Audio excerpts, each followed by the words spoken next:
Hi, I'm Maggie Pishnashin, and today we're going to be looking at watercolour painting, and we're going to be thinking about paper, different weights of paper, different qualities of paper and the different sizes of paper. There are many different kinds of watercolour paper, and here I have some sample books which give you an idea of the range that is available.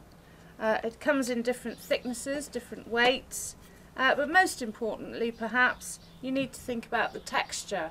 Some papers are heavily textured and are very good for impressionistic, loose types of paint application.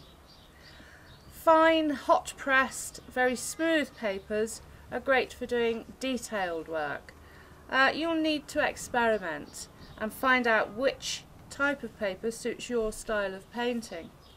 Perhaps the best way to do this is to buy a pochade, which is an envelope of A3 size paper or A4 size paper, which has a range of perhaps 10 different types of paper with different surfaces and different weights. Gives you a chance to try out the possibilities without committing yourself to a lot of expense. So certainly explore and try out a different range of papers.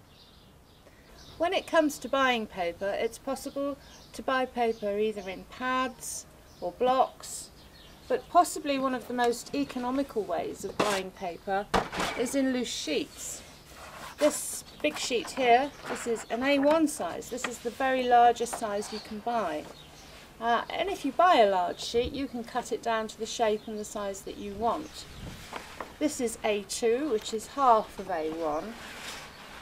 This is also an A2 sheet, a much heavier quality. You might just be able to pin that to a board without needing to stretch it. But the thinner qualities of paper you will need to stretch onto a board, which I'll show you a bit more about another time. The different sizes of pads and blocks that you can buy. This is A3, which is half the size of A2. This is A4, which is half the size of A3. And this is A5, which is half the size of A4. Very simple, A1, 2, 3, 4 and 5. If you're going to learn very quickly, I would suggest that if you do more studies on a smaller scale, perhaps A5, you'll make faster progress than if you're working larger, A4 or A3. So think about working on a smaller scale for a lot of your practice work. So whatever quality of paper you buy, make sure it's a good one. Make sure that you're giving yourself the best chance of enjoying your work.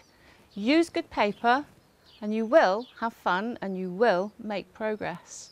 Good luck, enjoy your painting. See you next time.